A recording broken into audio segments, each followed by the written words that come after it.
I'm just here to let you know I represent the General Board of Higher Education and Ministry as one of the exhibitors, one of the vendors here. I represent one of the 13 general agencies of the United Methodist Church. How many of you know what a general agency is? Mike, yeah, that's cheating. He works for one.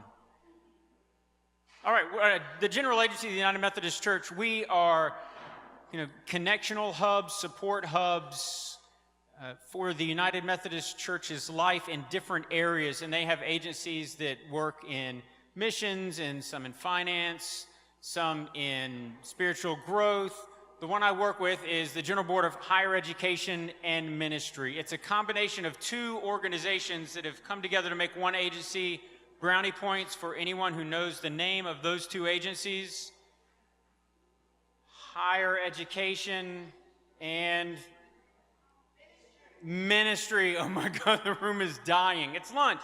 So GBHEM is honestly the sexiest of the general agencies. Clearly, Discipleship Ministries, GBGM, both very, very attractive. We're the sexiest. On the table in the back, where I'm at over in the corner, you can see some of the things that we offer. My job at GBHEM is vocational discernment and clergy recruitment. So I work with a bunch of different programs that offer experiences that help students discern whether or not their call may be to ordain ministry, what they can do to take next faithful steps into that. There's scholarship opportunities. That came up several times in random conversations. How can we afford to pay for this, that, and the other? Go to gbhem.org. The loans and scholarships we offer are amazing, and they're very, very, very simple. One application. Put your name in the hat for every scholarship and loan that we've got. So you fill out one application in one spot, and they put you in the offering for everything. So please, please, please take advantage of that. We also offer the Journey Toward Ordained Ministry. We've got an alumni and mentor down here at the front table with a mouth full of food. But it's a mentor scholarship experience for racial ethnic minority students who are thinking about ordained ministry as their call. It's a $5,000 a year scholarship. It's a retreat in August, and you have mentor support throughout the year. It's a fantastic program. You can talk to Alexis down here at the front about it. She's one of the mentors and an alum, and she's amazing. But if you have any questions about GBHEM, which you probably don't, or maybe some of the experiences we offer, which you probably do, you can grab me in the back. I would love to talk with you about vocational discernment, the exploration event that we've got coming up in November in Portland, Oregon. There's still slots available in scholarships, as well as the website, explorecalling.org, and a bunch of other stuff that we do. So if you have any questions, let me know. Thanks. At this moment, I want you guys, as you are chewing, to stop, put your hands together, because Trip Lowry is responsible for, his office gave us the $60,000 grant to be able to have this event. So put your hands together for them.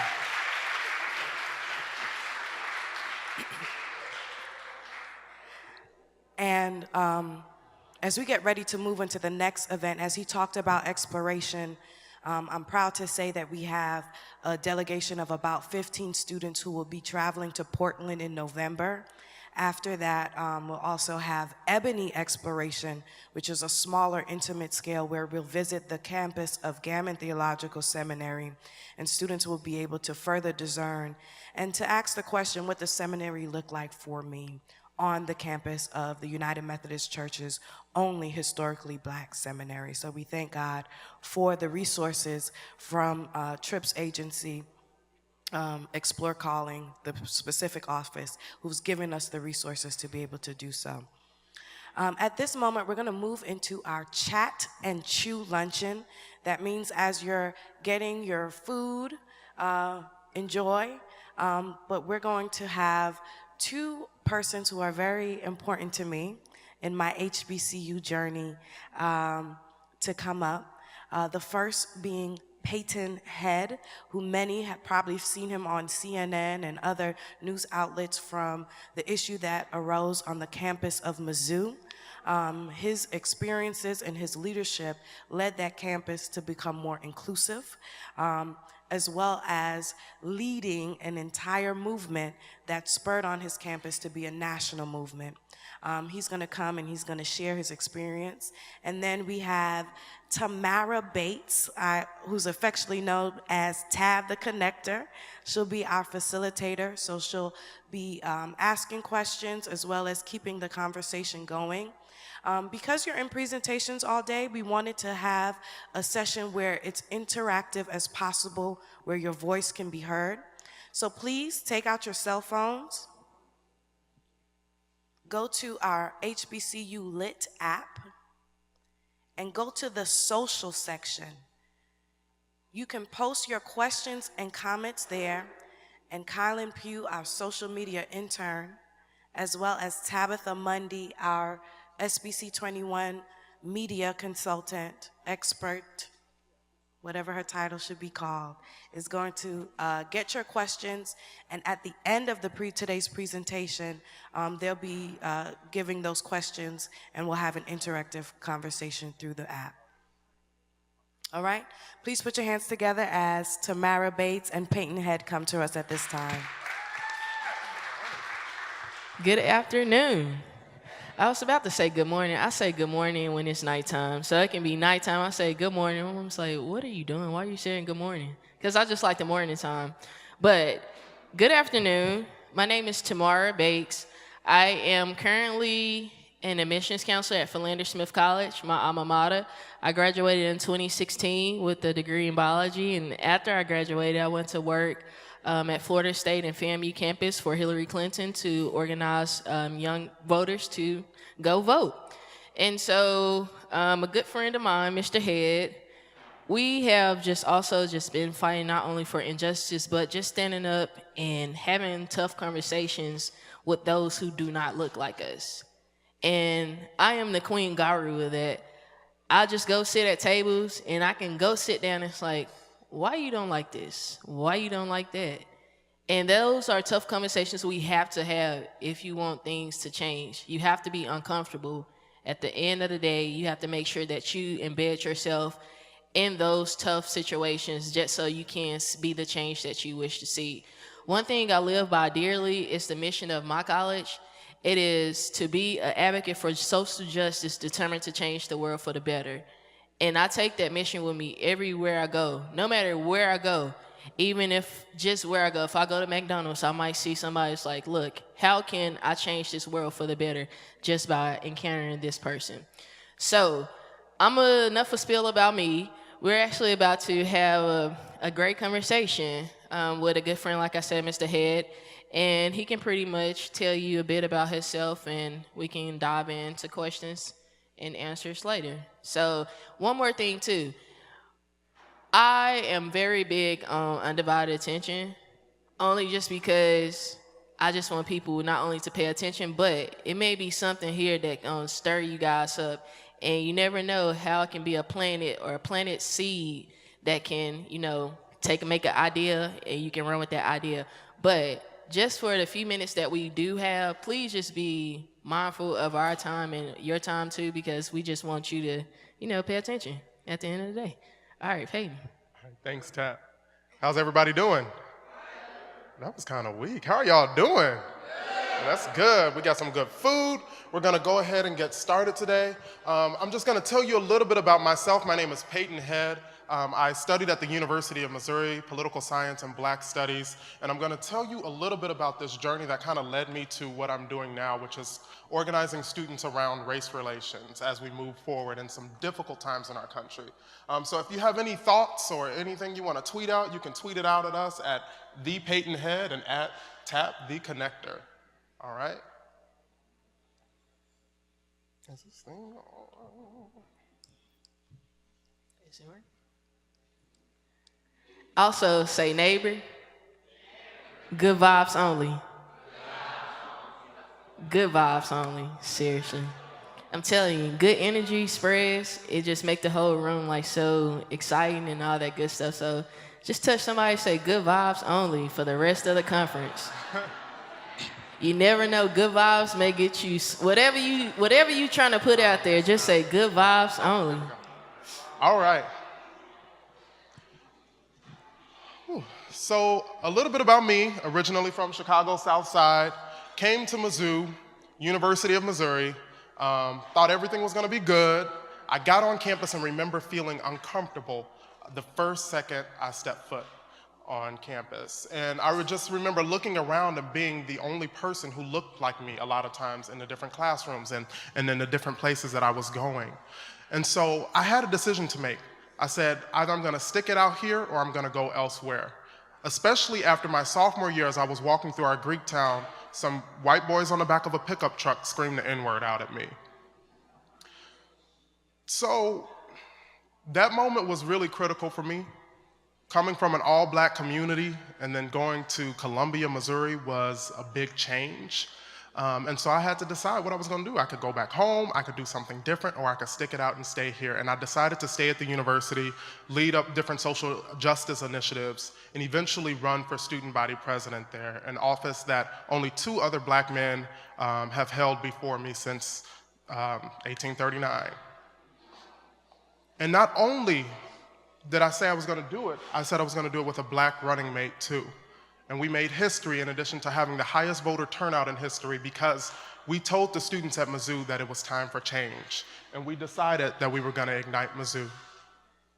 This was in the fall of 2014 in the heart of Ferguson, happening just 2 hours away. We had to decide what type of student leaders we were gonna be. Were we gonna be the ones who wrote crafty messages and continue to ignore everything that was going on? Or were we gonna be the type of students to stand up for what is right, especially being in this role that we were in, overseeing the operations of a $1.7 million budget and over 34,000 students from around the nation? So we had protests, we had demonstrations.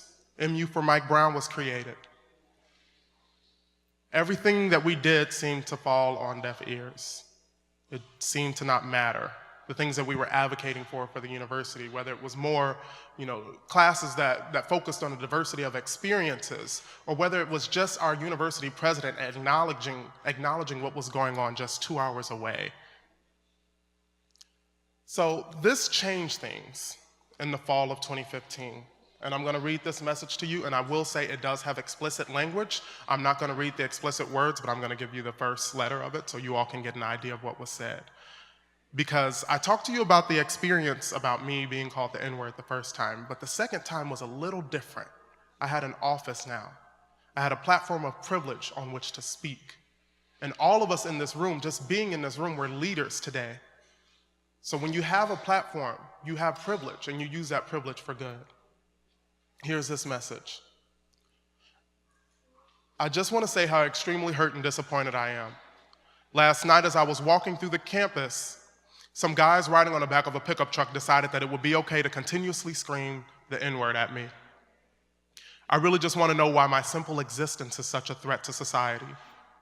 For those of you who wonder why I'm always talking about the importance of inclusion and respect, it's because I've experienced moments like this multiple times at this university, making me not feel included here.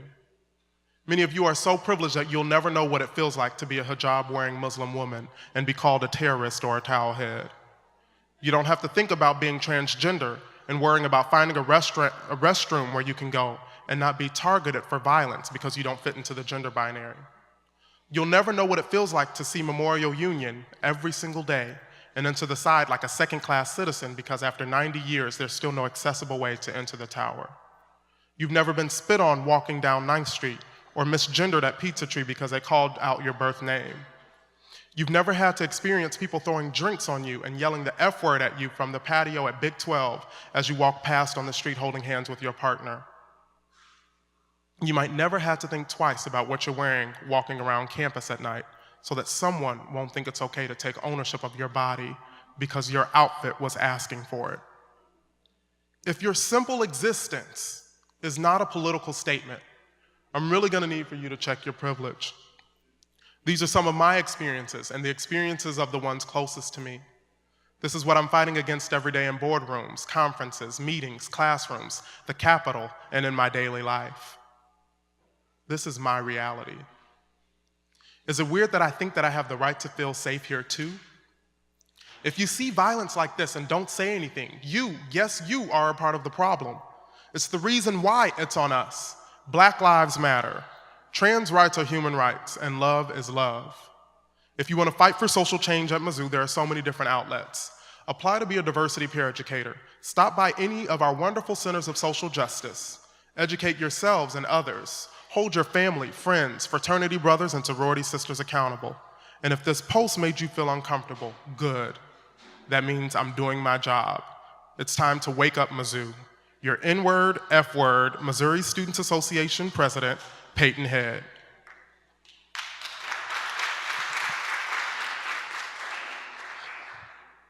And so there was something that was iconic about this post for it to go viral. I didn't expect that. Racism isn't a new thing. These experiences that I talked about aren't new. People were aware that they were happening. They happen on college campuses. They happen around our nation every single day. But it was something about this that made it different. And it wasn't the fact that I was another black kid from Chicago on Missouri's campus. It was because I was this black kid who was a student body president, that it went to the Washington Post and the New York Times and all of this, and it actually meant something. And so because the university continued to fail to respond, we saw the very first demonstration in the fall of 2015. Leading up to many things happening on campus, from our graduate students' insurance subsidies being cut overnight, Planned Parenthood being cut overnight, in addition to our Black homecoming court being verbally assaulted in the middle of the university. In addition to that, a swastika was drawn in feces. So these are some of the things that we were dealing with at Mizzou. These are some of the things that students are dealing with every single day on their college campuses. And because, you may not see something happening, doesn't mean that it's not there. And because this issue, one of these issues, may not pertain to you, doesn't mean that you shouldn't say anything about it. Eventually, a student decided to embark on a hunger strike until the system president was removed from office. And all of us who were in this movement decided that we would support him after the homecoming demonstration here, where the system president sat in his car and ignored the students who were doing a peaceful demonstration, telling him the things in the list of the injustices that the University of Missouri had committed towards Black people since 1839 and its founding. They named themselves Concerned Student 1950, 1950 signifying the first year that a Black student was admitted to the University of Missouri.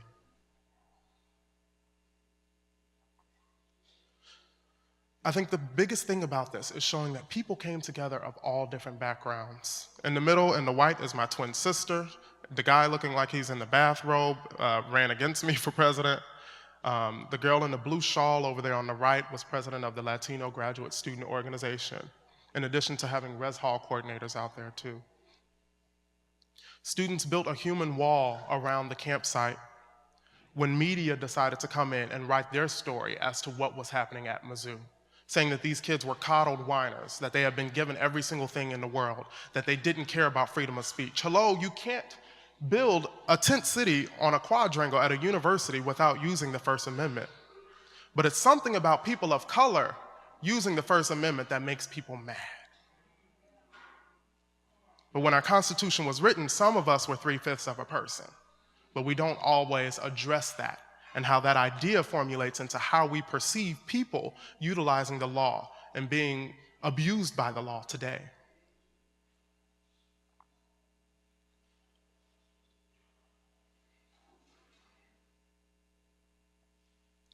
One thing that you all probably heard about was something that was really, really powerful. One of my line brothers was in our group me as I was talking about what was going on at Mizzou. He said, "I'll see what we can do to get the football team involved." And I remember at this point we were boycotting the student center, we were boycotting every single thing on campus, we were living out there on the quad. The football team had been by to bring water over, but we never would think that this would happen. The football team decided that they would not play until Jonathan Butler ate, ending the hunger strike. Ending the hunger strike meant the resignation of the system president. Forfeiting this game meant $1 million was on the line, which meant that the university would be hit economically. Because we've seen time and time that you can put bodies on the line, but it's something about hitting a capitalistic system economically that means something. Because of this, we started to see solidarity come in from all around the nation, which helps. So the pictures that you took on campus, the things that you do, they make a difference. Students are the most powerful group of people, I think, that we have in this country. College campuses have always been a place of action. You know, from the Student Nonviolent Coordinating Committee to the Southern Christian Leadership Conference, it was students who were out there on the front lines doing this work. And it will be your job to continue doing this as we move forward through the hard times that we're in right now. This is Yale University, University of Nevada, Iowa State. And I always use this picture because I say the work that you do on campus matters. The things that you do, the things that you leave behind matter. So get a good group of people who are willing to be there to make change with you. And that was my executive cabinet, who stayed overnight, who made sure students had what they needed during the hard times that we were facing. We all wrote a letter together, put it out to the New York Times, calling for the resignation of the system president. And with the football team on board, this hearing said that the Board of Curators came to the decision that not only was the system president being removed, the chancellor was being removed as well.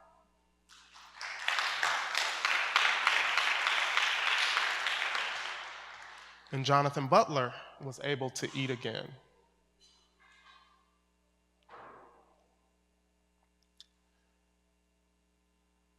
The work that you do on your campuses is so powerful. Your campus ministries, every single thing that you do, it matters. But more importantly, coming together is something that's really going to move us forward. So before you leave here today, before you leave the conference, make sure that you have taken the time to introduce yourself to everybody in this room, because you never know what that means.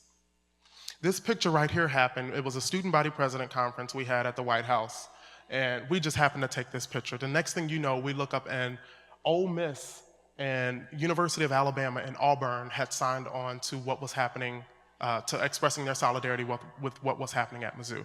You have Ole Miss, University of Alabama, and Auburn University. Rod Bridges then later went on to support legislation at the university to remove the Confederate flag from Ole Miss. So everybody may not look like you, but everyone has a role to play in moving us all forward. And I want to show you this because this is really a picture, and they were able to, I had it framed in a student center before I graduated. But this was us praying. Every single day during all the demonstrations that went on for almost 3 months, the entire semester just about, we prayed. Every single day. After we were protesting, after we were rallying, after we were marching through campus, after all of our meetings, no matter how tired we were, we had ministers and we had the NAACP. They came out and we got a big group together and we prayed on the quadrangle every single night. And I know I'm probably running a little short on time, but I did get through this. And I want to leave you all with this because this is what got me through every single day of that experience. Through the death threats, through the threats on the university. One student said he would stand his ground and shoot every black student on campus. And I had to battle with administrators as every single business in the university community in Columbia, Missouri, they had closed in the downtown area. All the other colleges had closed, but they decided to keep Mizzou open that day. And my dad sent this to me. He would send this to me in a text every single day.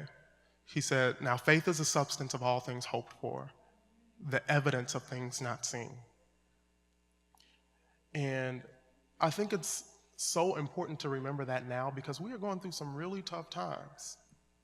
You know, we have hurricanes everywhere. I just had my best friend who is from Mexico calling me crying last night because her home, her family homes have been destroyed, the schools. There's so much going on. You have a lunatic in the White House. Need I say more? We're hurting. But more importantly, if we come together and we realize that faith is the only thing that's going to get us through, that and some work too. Because every single day we would work, but the day before the resignation of those presidents and our chancellor, I laid prostrate on the floor. And I said that I've worked. I've done every single thing that I can do. We've all done every single thing that we can do. It's in your hands. 2 hours later, we saw that resignation come through. So it's showing you that there is power in prayer. There is power in what you're doing on your college campuses today. There's power in your ministries. There's power in saving lives. And so I just want to thank you all so much for being here today, for being a part of this, because we need you. The world needs you. Obama said change will not come for those who, and I'll mess up the quote a little bit, but he said change will not come for those of us who will sit around and wait for somebody else or some other time. Now is the time. We are the change that we seek.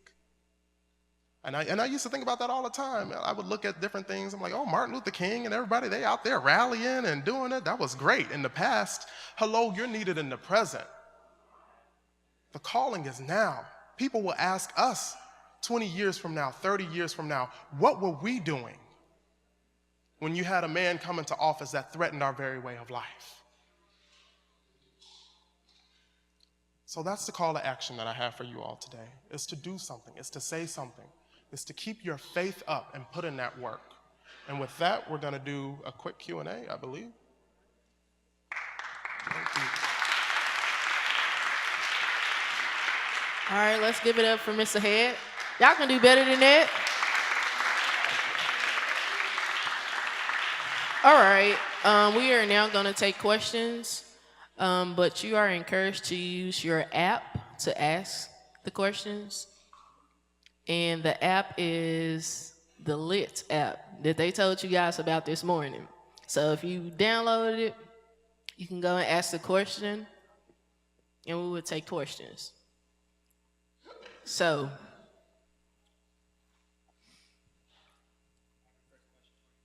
all right. Peyton and Tamara, what are 3 strategies needed to spark a movement on campus? Again, what are 3 strategies needed to spark a movement on campus? All right, I will start. Well, recently, one movement that we have started at our school, I'm not going to get into the whole situation, but it was a 67-year-old man in Little Rock, Arkansas, by the name of Eugene Ellison.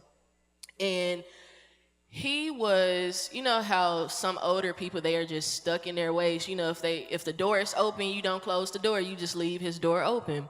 So it was 2 police officers. They were moonlighting in the apartments. They were on duty for 2 other cops that day.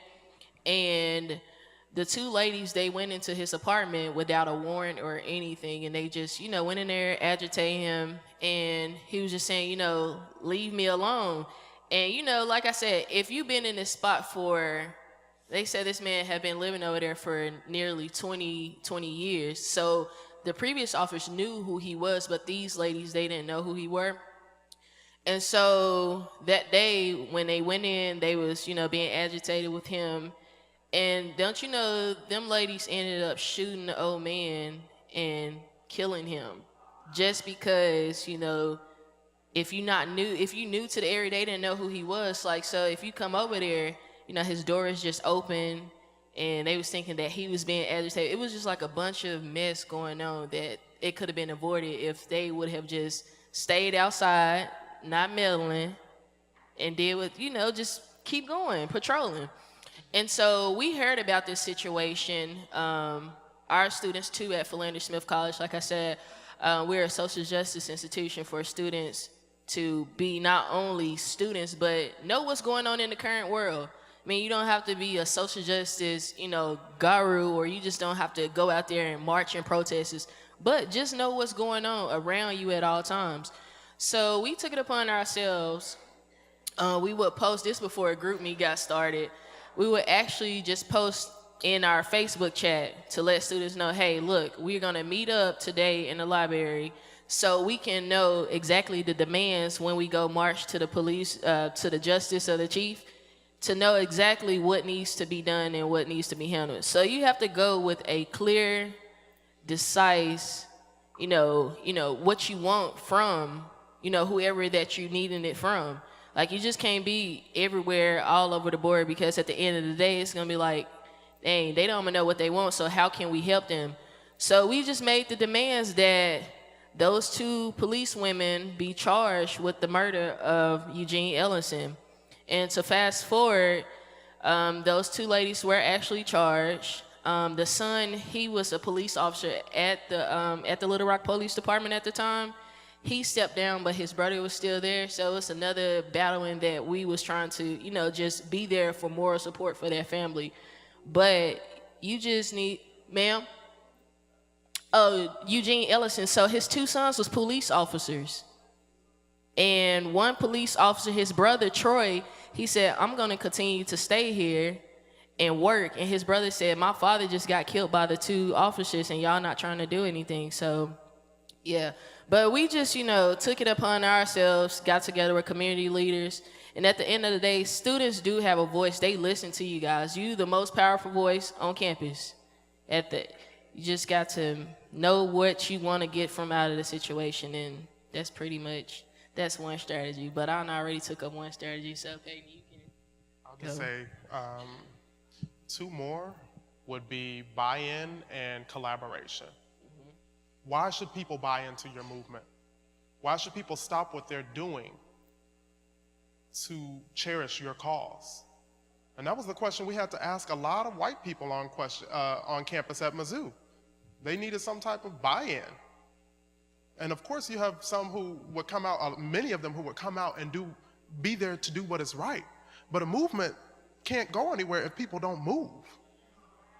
So having a clear set of demands, a clear set of asks of what you want, in addition to collaborating with the people around you. And sometimes that means shifting the demands and shifting the different asks, to make sure that there's buy-in. But at Mizzou, it was so much buy-in from the community because not only were the students inflamed, the faculty were too. The deans of the colleges put out a letter of, basically saying that they wanted the chancellor out. And so them collaborating with the students and our faculty members and our staff members being out there with us is what helped push the movement even more forward. It wasn't just about the injustices that Black students were facing on campus, although that was the central core of it. There were LGBTQ identified students out there who were camping too. The Latino students were out there as well because they had buy-in. The South Asian students were too. If you have a movement, you just have to make sure that people move, and a lot of that takes that buy-in and that collaboration and making sure that you get as many people as possible in on the cause. Yeah, stay hydrated as well. Right. Seriously, you cannot pour from an empty cup. You have to be filled up, like praying every day, just like he said, going out there, some people who are a part of our movement, they weren't exactly, just so much of always speaking about God, but they always, came out there with us to pray and, just do things that you have to refuel, because this work is tiresome, but you also have to make sure that you keep yourself full so you can also pour into others, but you can't pour from a empty cup. Like, you just have to be full. And so, everyone, like I said, is important in this room, and everyone has a purpose. So whatever your purpose may be, just go out, live it to your full potential, do it every day, be the change you wish to see, and do not let nobody stop your shine or dull your light. Because what you was put on this earth to do, you are here for a reason. And you just need to go ahead and be bold, unleash it. So that's pretty much it.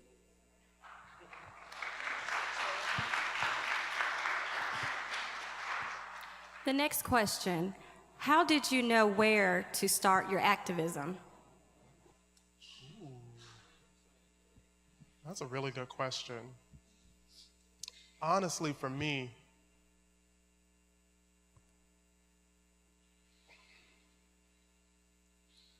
it was just identifying as being a political statement. You know, I always say that you have to get political when your identity is politicized.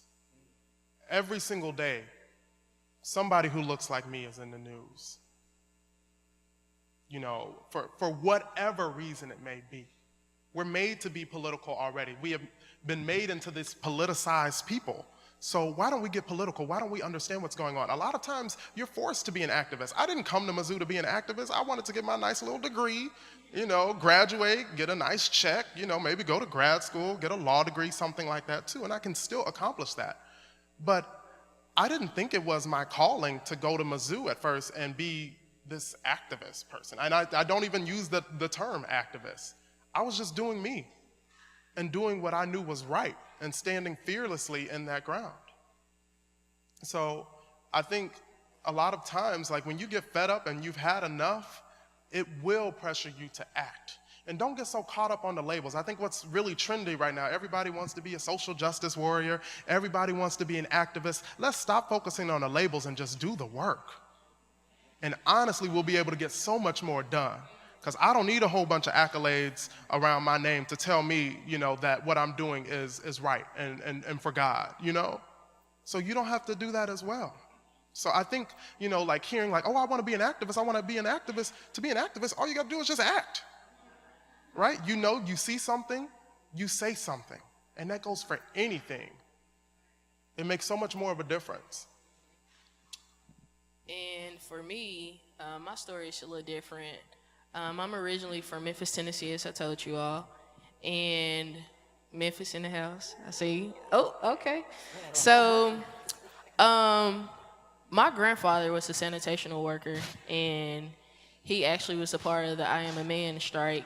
And when I went over to Philander Smith College, Daisy Bakes, the street that I live on, my last name is Bakes. So I wanted to see if I had any correlation. And you know how it's like, is that my cousin? And for me, I'm just very curious. If I want to know something, I'm going to ask questions. So I called my grandfather, Thomas Bakes, and I said, hey, I said, Granddaddy, I said, do you know any correlation with me and Daisy Bakes? He was like, oh, yeah, that's LCY. I said, what? And so for me, the thing about it, with the I Am a Man strike and with my grandfather was already in the previous movement or activism, you know, I knew that I was my grandfather's and my family's, you know, wildest dreams of continuing to work in my generation. Because I have cousins and stuff, you know, this is not the work that they want to do, you know, and I said, that's fine. But also know, when you need me, we're going to mobilize our own selves and we're going to go out and strike. We're going to go find people and how to do this work together. So I think that it was inherited down in my soul to continue the work of doing activism work and all that stuff. So went to Philander, like I said, just continued the activism movement. And I just think that's what I was called to do at the end of the day. I don't call myself a big social justice person or, you know, I don't, labels and titles, that's not who I am. I'm just a person. But when it's time to do the work, it's time to do the work. And that's all that matters. Do the work, and whatever the outcome is the outcome. But I just know whenever my people call me, I need to move, I move. I put on them little nice little shoes because your feet will be hurting, but I get the moving. So that's pretty much how I, you know, the activism work. So it's inherited in me. So I come from a hotbed of civil rights. And just to add to that, activism looks differently on every single person. A lot of times, for some people, just being in corporate America and just existing there is activism. Your face being in the room many times is activism. I knew for me, running for student body president at Mizzou was active because I was told that I wouldn't do it. They said, first of all, you're not even from Missouri. Second of all, you're not white. You're not a part of an interfraternity council. I'm part of Divine Nine. So we've never had that before. So you can't do this. You're not going to get the votes. White kids aren't going to vote for you. You may get the black community, but that's not enough. They told me that I couldn't do it. And when I got elected, not only did I win with a black vice president, but all of Black Mizzou came out and voted for us, did a drive.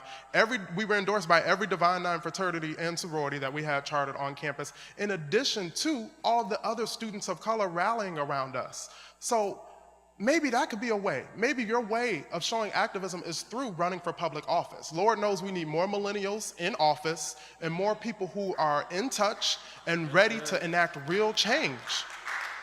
Civic engagement is one piece of it. We got to stay engaged in our communities. It's not about who's at the top of the ticket. It's not about just Hillary and Donald, but who is running for mayor of your town? Who is on your school board? We need you all in those roles, right? And that right there is activism.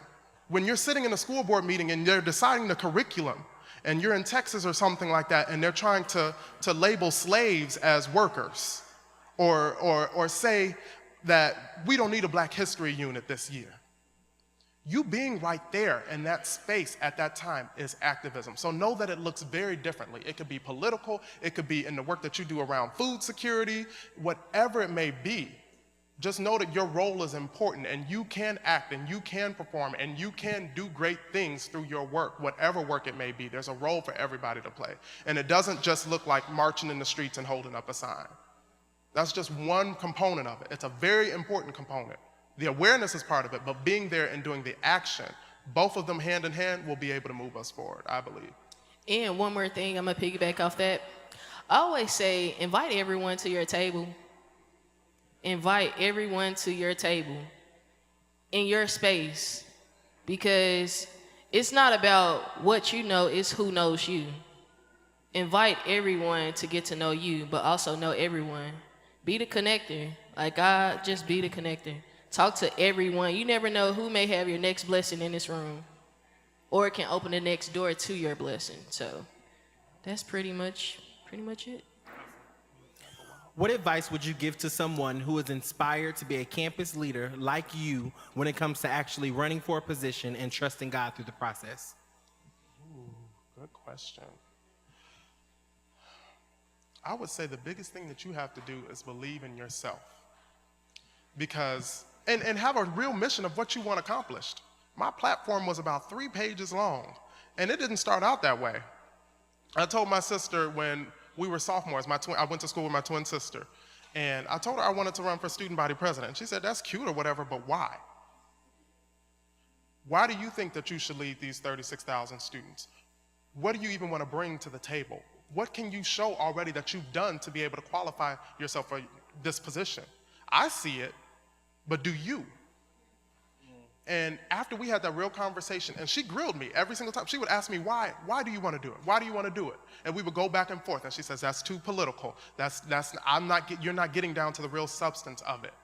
Why do you want to be here? Once we were able to answer that question, once I believed in myself, after being told that I couldn't do it, it was easy to get in front of every student organization, to go to Greek chapters and go to, the Alumni Association and go to everybody and campaign and say, this is why I belong in this office. I've done this, I've done that.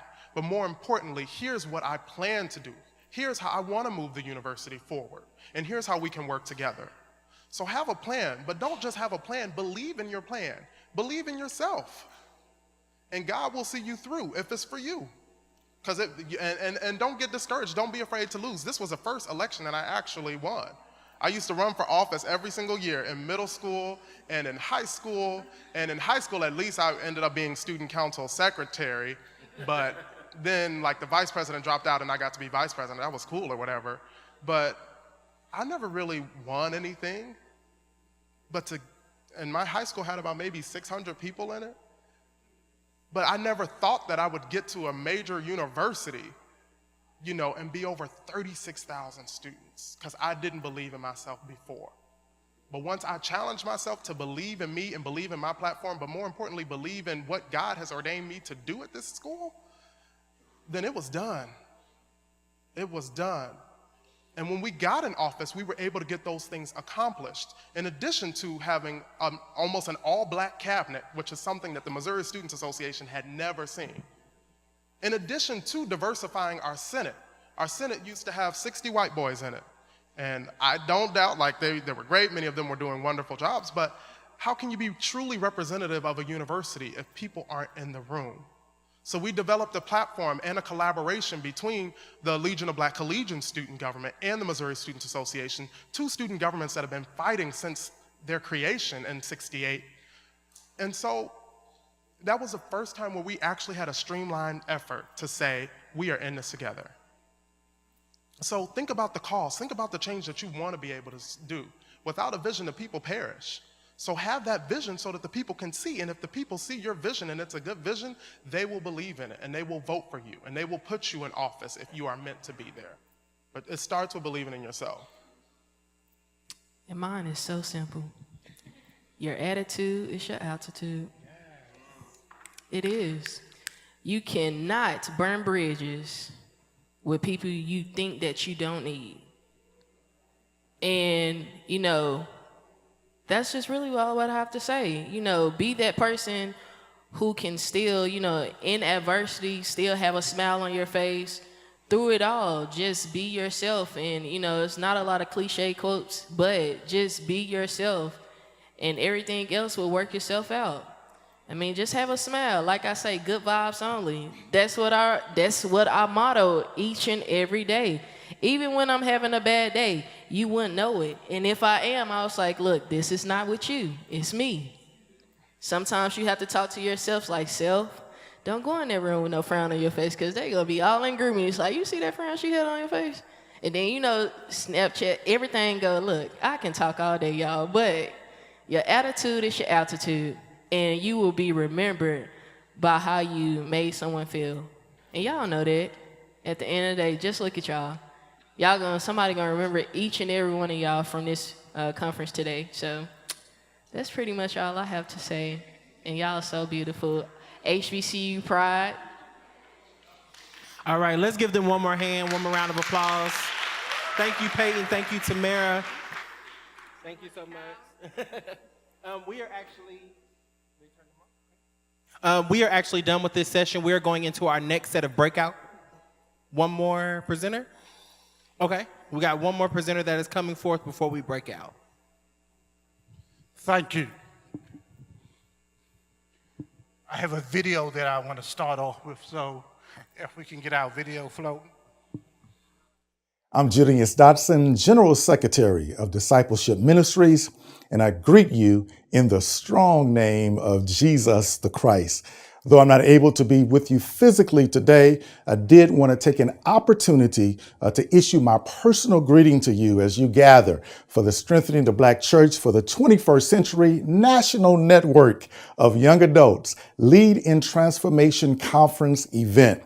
Hey, this is an innovative conference, and I want you to know at Discipleship Ministries, we support young adults, and we're honored and privileged to serve with you on this mission field.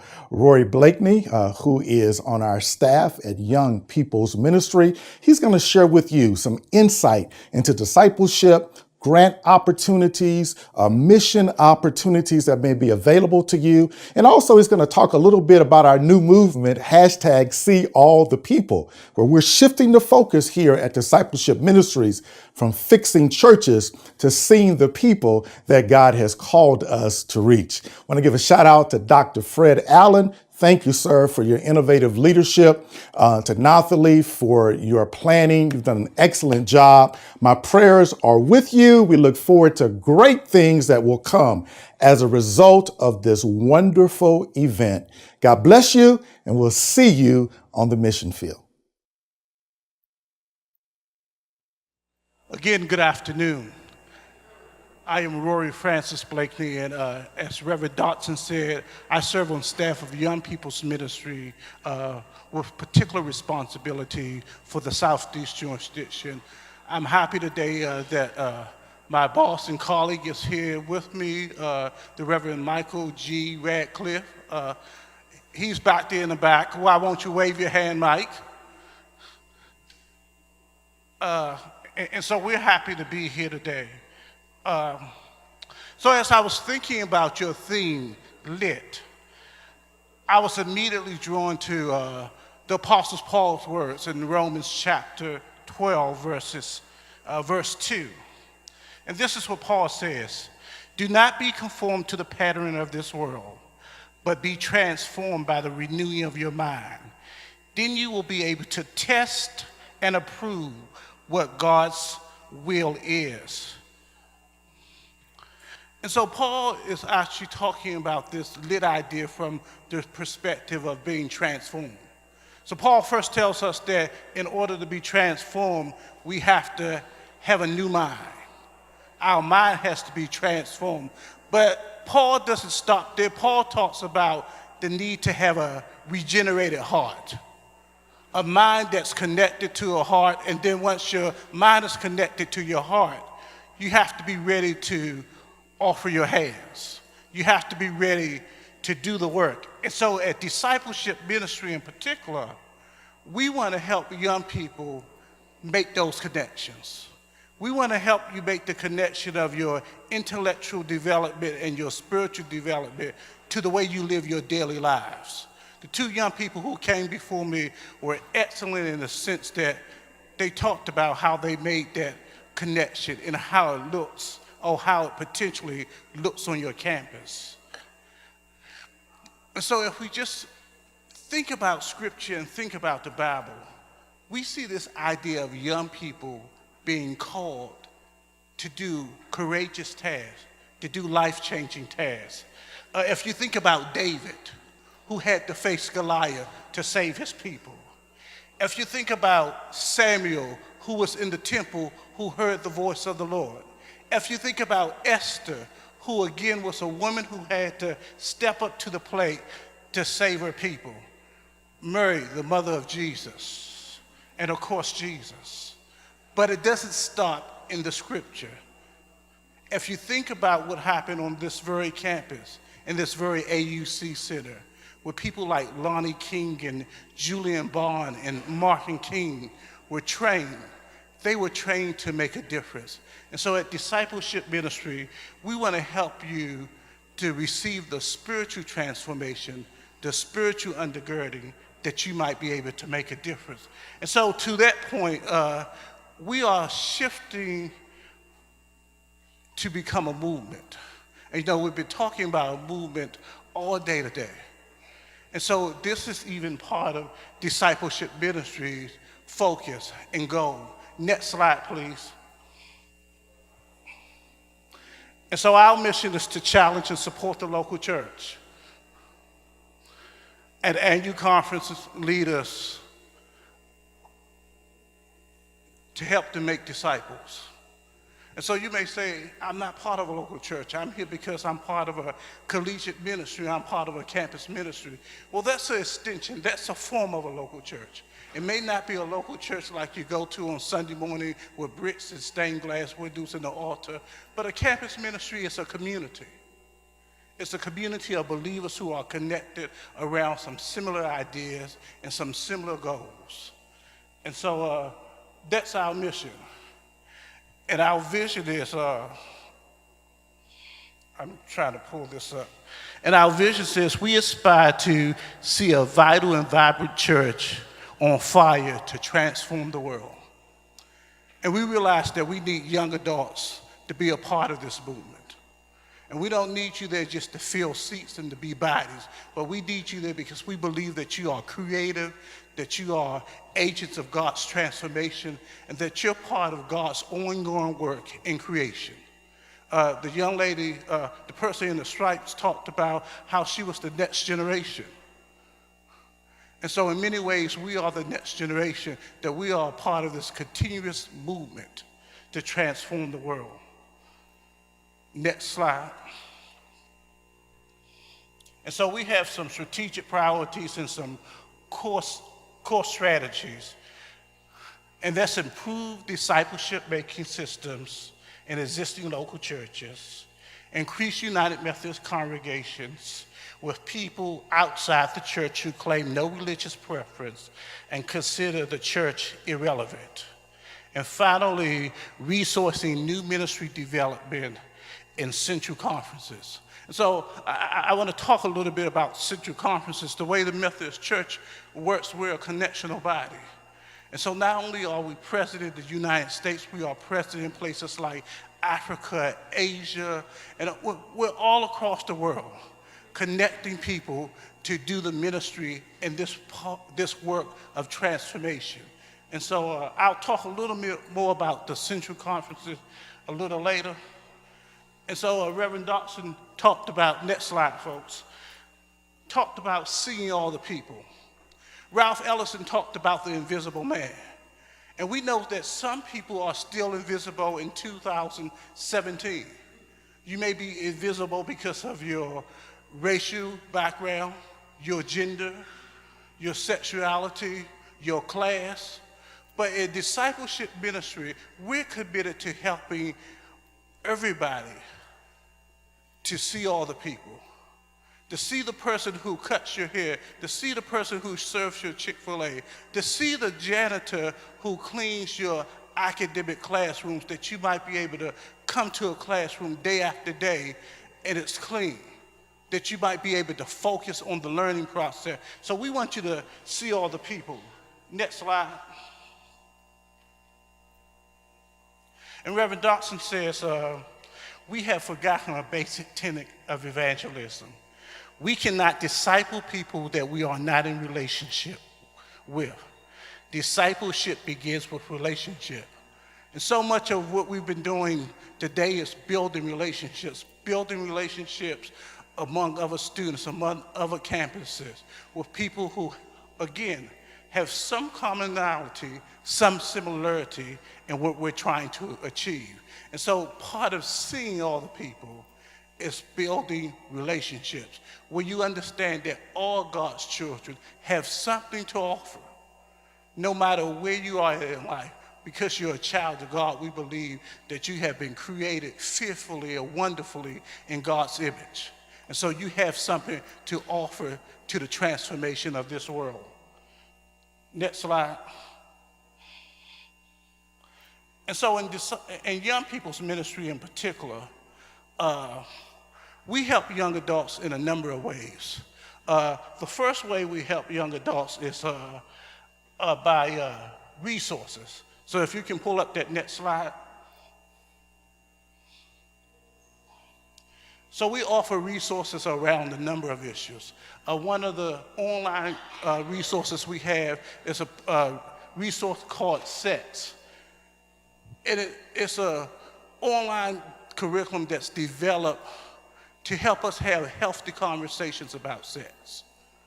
We know that you're at a particular age and you're at a particular point in your life where some of you are away from home for the very first time, some of you are exploring things, but we believe that it's important that young people have the opportunity to discuss sex in our bodies and make healthy decisions. And so that's one of our resources.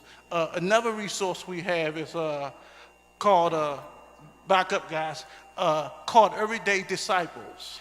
And Everyday Disciples is designed, again, to help us form our faith, to make sure that we have a solid foundation so when we hear God calling us into difficult places and difficult assignments, that we can be firm, that we can stand, and we won't be swallowed up by the challenges that we face. So everyday discipleship.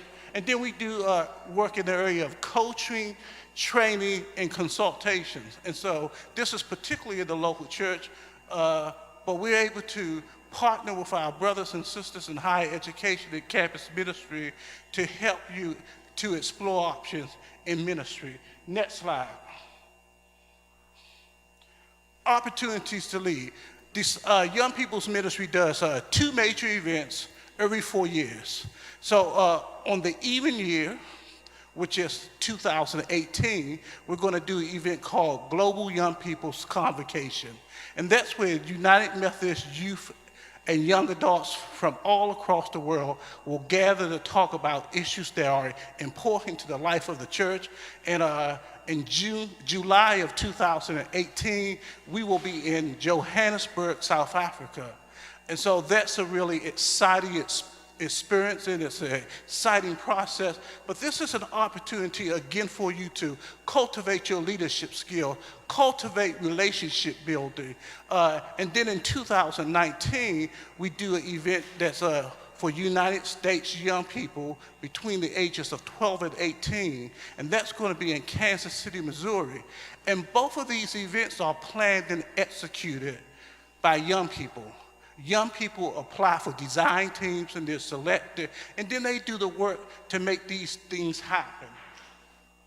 Next slide. And so this is a delegation that went to the Philippines in 2014 from the Southeast, and you can see that's a diverse body of people. And we really had a great experience in the Philippines, and we really stretched people to learn and to develop. Next slide. And so one of the opportunities you have to lead and to serve is young people ministry. Our events, some of them are self-funded, and some of them we have to raise funds to make it happen. And so you can give to 80 Days for $80,000 campaign. I'll be back at the table if you want to talk to me more about this. But this is, again, a way you can sow and plant a seed into another young person's life, because, you know, you're here because people have decided to plant in your life. And so because people have planted in your life, you should pass it on. You should pay it forward. Next slide. Grants. Our office awards grants each year. The applications are due June the 1st every year. We award 3 categories of grants. So the first category is grants with ministry for young people. That's for young people in a broad sense of the word from 18 to 30. Then we have a youth service fund for those of you who are connected to local churches. That fund is designed to support youth who have innovative ideas and who might need some seed money. And we have a new grant that we are offering, and it's a racial reconciliation grant that's designed to foster cooperation and tearing down walls between races. And so, again, I have more information about that grant at my table back there. Next slide. And so you can contact me. My number is 404-368-0687. Again, my number is 404-368-0687. You can contact me if you have questions or concerns, or if you have an idea or something that you want to just flesh out. I'll be more than happy to do that. And the final slide has our corporate information. Our website is umcdiscipleship.org. Our toll-free number is 1-877-899-2780. And then our email is info@umcdiscipleship.org. Again, we want to form healthy relationships with young adults that you might be able to be a part of God's ongoing work and creation. Thank you.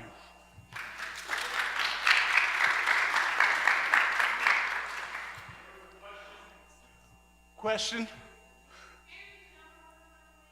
404-368-0687.